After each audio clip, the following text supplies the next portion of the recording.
Halo teman-teman Minggu bersama Ayah. Siapa yang dalam waktu dekat ini mau naik pesawat tapi masih bingung? Gimana sih persyaratan terbangnya?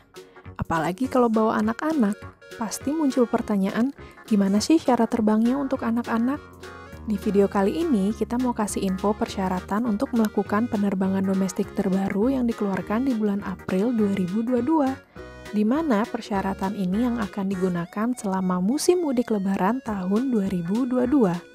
Nah, acuan yang kita gunakan di sini adalah GA News perihal info persyaratan umum penerbangan domestik yang diterbitkan oleh Maskapai Garuda Indonesia yang diupdate per tanggal 20 April 2022.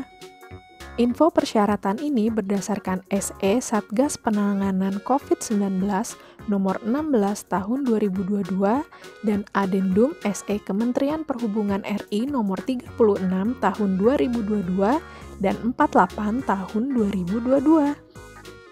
Jadi, persyaratan terbangnya adalah sebagai berikut. Untuk kategori penumpang yang sudah vaksin dosis ketiga atau booster, persyaratan terbangnya hanya menunjukkan bukti sertifikat vaksin dosis ketiga. Jadi tidak perlu menunjukkan bukti hasil tes antigen atau PCR. Untuk penumpang yang sudah vaksin dosis kedua, persyaratan terbangnya adalah sertifikat vaksin dosis kedua dan menunjukkan bukti hasil tes antigen maksimal 1 kali 24 jam atau PCR maksimal 3 kali 24 jam dari jadwal penerbangan. Untuk penumpang yang baru vaksin dosis pertama atau 1 kali vaksin, persyaratan terbangnya harus menunjukkan sertifikat vaksin dosis pertama dan bukti hasil tes PCR maksimal 3 kali 24 jam dari jadwal keberangkatan. Untuk penumpang yang belum vaksin karena kondisi kesehatan khusus atau memiliki penyakit komorbid, persyaratan terbangnya harus menunjukkan bukti hasil tes PCR maksimal 3 kali 24 jam dan surat keterangan dokter dari rumah sakit pemerintah. Jelas ya? Nah, kalau untuk anak-anak bagaimana? Untuk anak-anak usia di bawah 6 tahun yang belum mendapatkan vaksin dikecualikan dari persyaratan tes PCR atau antigen dan dapat melakukan perjalanan dengan pendamping yang menerapkan protokol kesehatan. Untuk yang berusia 6-17 tahun dan sudah mendapatkan vaksin dosis kedua juga dikecualikan dari persyaratan tes antigen. Jadi, penumpang yang berusia 6-17 tahun kalau sudah vaksin dosis kedua tidak perlu PCR atau antigen.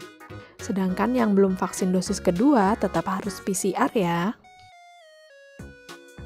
Oh iya, setiap penumpang diwajibkan untuk mengunduh aplikasi Peduli Lindungi dan mengisi kartu e-hack melalui aplikasi Peduli Lindungi sebelum keberangkatan.